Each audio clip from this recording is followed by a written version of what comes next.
Evening friends, आज की update कुछ इस प्रकार से है। आज हम बात करेंगे सबसे पहले अमेरिका की। व्हाइट हाउस में अपना दूसरा कार्यकाल शुरू करने के बाद डोनाल्ड ट्रंप का भारत में अपने दूत को भेजना पाकिस्तान को ज़्यादा परेशान करने वाला नहीं था, क्योंकि पाकिस्तान पहले से ही ये मान चुका है कि भारत और अमेरिका के रिश्ते काफ़ी मजबूत हो चुके हैं। लेकिन जैसे ही ट्रंप प्रशासन ने अपने दूत को तालिबान के साथ बातचीत करने के लिए अफगानिस्तान भेजा, पाकिस्तान के एक्सपर्ट्स हाई तौबा मचाने लगे हैं। दरअसल अफगानिस्तान की अंतिम सरकार के कार्यवाहक विदेश मंत्री मौलवी आमिर खान मुत्ताकी ने गुरुवार को द्विपक्षीय संबंधों को मजबूत करने और कैदियों की अदला बदली को लेकर ट्रंप प्रशासन के साथ उच्च स्तरीय बैठक की। इस बैठक में शामिल होने के लिए ट्रंप प्रशासन ने अपने खास दूत को काबुल भेजा था। अमेरिकी प्रतिनिधिमंडल का नेतृत्व कैदी मामलों के लिए अमेरिका के विशेष दूत एडम बोलर कर रहे थे, जबकि उनके साथ अफगानिस्तान सुलह के लिए अमेरिका के पूर्व विशेष दूत जलमे खलील ज़्यादा मौजूद थे। इस दौरान दोनों पक्षों के बीच अमेरिका में अफगान नागरिकों के लिए अमेरिका की तरफ से काउंसलर सेवा प्रदान करने के मुद्दे पर चर्चा की गई। अफगानिस्तान विदेश मंत्रालय के उप प्रवक्ता हाफिज जिया अहमद ने सोशल मीडिया प्लेटफॉर्म एक्स पर लिखा है कि दोनों देशों के बीच कैदियों की अदला बदली पर हुई बातचीत आपसी विश्वास बनाने की दिशा में एक महत्वपूर्ण कदम है।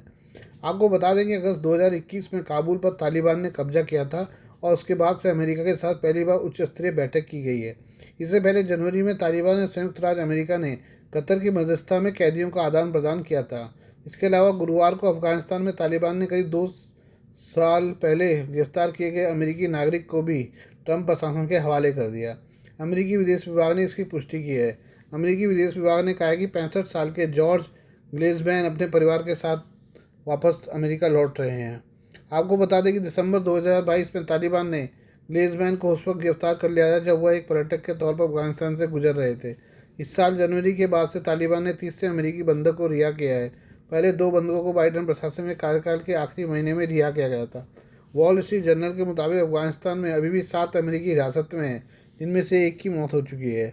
डोनाल्ड ट्रंप ने इसी हफ्ते अमेरिका की नेशनल इंटेलिजेंस की चेयरमैन तुलसी गेबार्ड को भारत भेजा था, जहां उन्होंने भारत सरकार के तमाम बड़े अधिकारियों से मुलाकात की। उन्होंने भारतीय रक्षा मंत्री राजनाथ सिंह और भारतीय प्रधानमंत्री नरेंद्र मोदी से भी मुलाकात की।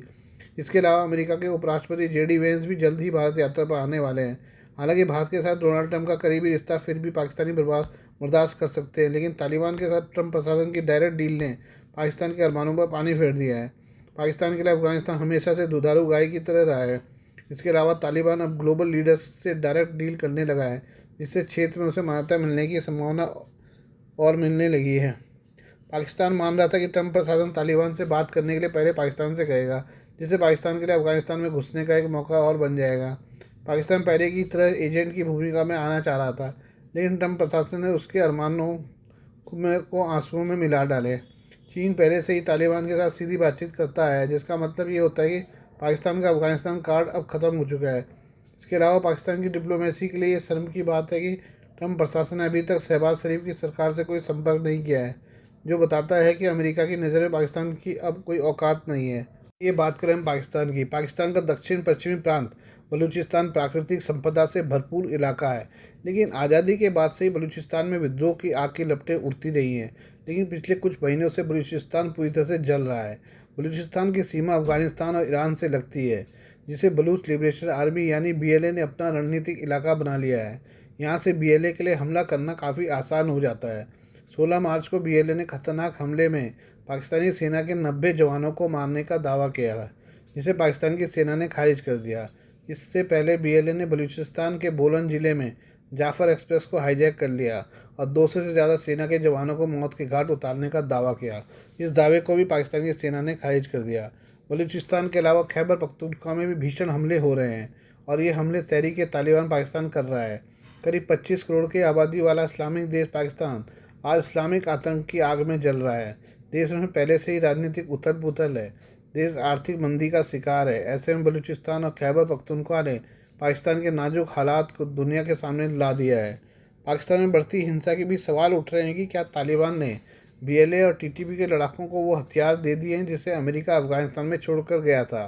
पाकिस्तानी अधिकारियों ने आरोप लगाए हैं कि बीएलए और टीटीपी अब अत्याधुनिक night vision goggles, sniper rifle और अन्य अत्याधुनिक हथियारों का इस्तेमाल कर रहे हैं, जिसे अमेरिका अफगानिस्तान में छोड़कर गया था। पाकिस्तान ने बढ़ती हिंसा के लिए अफगानिस्तान की तालिबान सरकार और भारत पर आरोप लगाए हैं, लेकिन काबुल और नई दिल्ली ने इस्लामाबाद के दावों को खारिज कर दिया है। पिछले साल बीएलए ने 175 हमले किए, जबकि 2023 में 110 हमले हुए थे। इन हमलों में लगभग 700 लोग मारे गए और घायल हुए, जिनमें से अधिकांश सुरक्षा बलों के सदस्य थे। अफगानिस्तान और पाकिस्तान में आतंकवादी समूहों पर नज़र रखने वाली वेबसाइट खुरासान डायरी के लिए बलूचिस्तान को कवर करने वाले विश्लेषक इम्तियाज़ बलूच ने बढ़ती हिंसा के पीछे बीएलए संगठन की सख्ती को जिम्मेदार बताया है।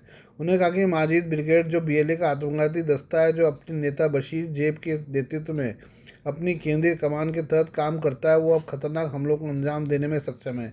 उन्होंने कहा उनकी खुफिया जानकारी जुटाने की क्षमता बढ़ गई है और इसी का परिणाम जाफर एक्सप्रेस हाईजैक की घटना है। माजिद ब्रिगेड के अलावा बेले के पास अलग अलग गुरिल्ला दस्ता, स्पेशल फोर्स और खुफिया इकाइयाँ हैं। उन्होंने चीनी इंजीनियर बलूचिस्तान में चीनी निवेश पर हमले किए हैं, लेकिन पाकिस्तान बीएलए को रोकने में नाकाम रहा है। इम्तियाज़ बलूच ने कहा कि सरकार आम नागरिकों की समस्याओं से जुड़ने और उनका समाधान करने में असमर्थ है।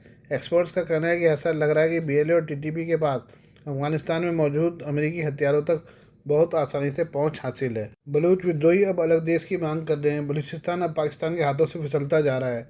2024 के लोकसभा चुनाव में बलूचिस्तान के तमाम बलूच नेता हार गए, जिसको लेकर बलूचिस्तान में आक्रोश है। लोगों का कहना है कि नेताओं को खुलेआम धांधली से हराया गया है, जबकि दूसरी तरफ पाकिस्तान की सेना ऑपरेशन को और तेज करने जा रही है, जिसको लेकर एक्सपर्ट्स का मानना है कि इससे सिर्फ लोगों का कत्लेआम होगा, सरकार को कुछ हासिल नहीं होने वाला है। क्योंकि पाकिस्तानी सेना अगर एक को मारेगी तो बदले में हुए हमले में उसके 10 जवान मारे जाएंगे। बलूचिस्तान में हिंसा बढ़ रही है और ब्रिटेन में शोधकर्ता बलूच ने कहा है कि बलूचों ने संसदीय राजनीति छोड़ दी है, जिससे युवाओं के लिए बीएलए जैसे समूहों का आकर्षण बढ़ गया है। उन्होंने कहा कि आने वाले दिनों में पाकिस्तान के लिए स्थिति और खतरनाक होने वाली है। हम बात करें चीन की। चीन में एक शोध संस्थान में कार्यरत एक इंजीनियर को विदेशी जासूसी एजेंसियों को गोपनीय सामग्री बेचने के लिए मृत्युदंड की सजा सुनाई गई है। चीन की मिनिस्ट्री ऑफ स्टेट सिक्योरिटी ने बुधवार को यह जानकारी दी। चीन की मिनिस्ट्री ऑफ स्टेट सिक्योरिटी चीन की प्रमुख नागरिक खुफिया और सुरक्षा सेवा है। चीन के सरकारी मीडिया ने मंत्रालय के आदेश का हवाला देते हुए बताया कि शोध संस्थान में कार्यरत इंजीनियर की पहचान लियू के रूप में हुई है और विदेशी एजेंसियों को खुफिया जानकारी बेचने के लिए सावधानीपूर्वक रचे गए षड्यंत्र के तहत काम कर रहा था। चीन के राष्ट्रीय सुरक्षा अधिकारियों ने जासूसी के उस मामले का पर्दाफाश किया जिसमें लियू ने देश की खुफिया जानकारियों को अवैध रूप से नकल की और उन्हें विदेशी जासूसी एजेंसियों को बेचा। चीन के सरकारी समाचार पत्र ग्लोबल टाइम्स ने मंत्रालय के आदेश के हवाले से बताया कि लियू को जासूसी और अवैध रूप से सरकारी खुफिया जानकारी बेचने का दोषी पाया गया और उसे आजीवन राजनीतिक अधिकारों से वंचित करने के साथ साथ मृत्युदंड की सजा सुनाई गई। आदेश के मुताबिक लियू को लगता था कि उसके साथ गलत व्यवहार किया गया है और उसे पदोन्नति नहीं दी गई, इसलिए वह नाराज था। आदेश में बताया गया कि इस्तीफा देने से पहले उसने गुप्त रूप से ढेर सारी खुफिया जानकारी की नकल की और उसे अपने पास रख लिया ताकि वह उसका इस्तेमाल बाद में प्रतिशोध और ब्लैकमेल के लिए कर सके। इसमें कहा गया कि लियू बाद में एक निवेश कंपनी में शामिल हो गया और कर्ज बढ़ने के बाद उसने सक्रिय रूप से एक विदेशी जासूसी एजेंसी से संपर्क किया और पैसे के बदले में खुफिया जानकारी देने की पेशकश की। आदेश में विदेशी एजेंसी का नाम नहीं बताया गया। आदेश में कहा गया कि विदेशी एजेंसी द्वारा लियू से संपर्क तोड़ दिए जाने के बाद उसने विदेश में जानकारी बेचने की कोशिश की। आदेश में कहा गया कि करीब 6 महीने में उसने गुप्त रूप से कई देशों की यात्रा की और हमारे देश की खुफिया जानकारी को लीक किया। आइए हम बात करें एलन मस्क की। एलन मस्क के द्वारा विकसित Grok AI model social media platform x पर विवादास्पद टिप्पणियों के लिए सुर्खियों में है। यह एआई मॉडल गाली गलौज, भड़काऊ सामग्री और राजनीतिक नेताओं के खिलाफ अभद्र टिप्पणी करने के लिए चर्चा में आया है। अब इस मामले को लेकर आईटी मंत्रालय की निगरानी में आ गया और उन पर कार्रवाई की संभावना जताई जा रही है। ग्रोक एआई मॉडल ने प्रधानमंत्री नरेंद्र मोदी और कांग्रेस नेता राहुल गांधी पर भी अपमानजनक टिप्पणियां की हैं। इसके अलावा मॉडल ने मस्क को एक प्रमुख गलत सूचना फैलाने वाला तक कर दिया है। ऐसे मुद्दे पर सरकारी अधिकारी भी ध्यान दे रहे हैं और इसे लेकर वे एक्स के साथ संवाद में हैं। विशेषज्ञों का मानना है कि इस तरह की भड़काऊ टिप्पणियों का असर समाज पर पड़ सकता है, इसके लिए एआई का दुरुपयोग हो रहा है। सूत्रों के अनुसार आईटी मंत्रालय ने ग्रोक एआई की इन गतिविधियों को गंभीरता से लिया है। एक वरिष्ठ अधिकारी ने बताया कि सरकार इस मामले पर गहरी नज़र बनाए हुए है, जल्द ही उचित कार्रवाई की उम्मीद है। मंत्रालय का कहना है कि एक्स और ग्रोक एआई पर इस प्रकार की गतिविधियों के लिए जिम्मेदारी तय की जा सकती है, खासकर जब ये आईटी इंटरमीडिएरी नियमों के तहत आता है। विशेषज्ञों ने चिंता जताई कि इस तरह के एआई मॉडलों का उपयोग नफरत फैलाने के लिए किया जा सकता है। साइबर सुरक्षा विशेषज्ञ प्रशांत माली का कहना है कि आईटी अधिनियम की धारा 79(1) के तहत एक्स को तृतीय पक्ष सामग्री के लिए प्रतिरक्षा प्राप्त होती है, लेकिन यदि वे किसी गैरकानूनी गतिविधि में शामिल होते हैं तो प्रतिरक्षा लागू नहीं होगी। उन्होंने यह भी बताया कि एक्स और एक्स एआई को उपयुक्त सुरक्षा उपायों को अपनाने में विफल रहने के कारण आईटी मंत्रालय को इस मामले पर कदम उठाना चाहिए। ग्रोक एआई को ओपन एआई और एंथ्रोपिक के प्रदर्शन बेंचमार्क को मात देने वाला बताया गया है।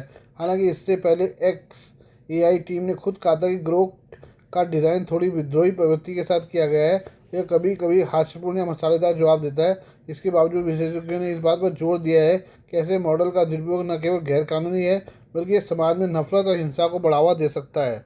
Please do like, share and subscribe this channel of mine, news, views and analysis by Prakash.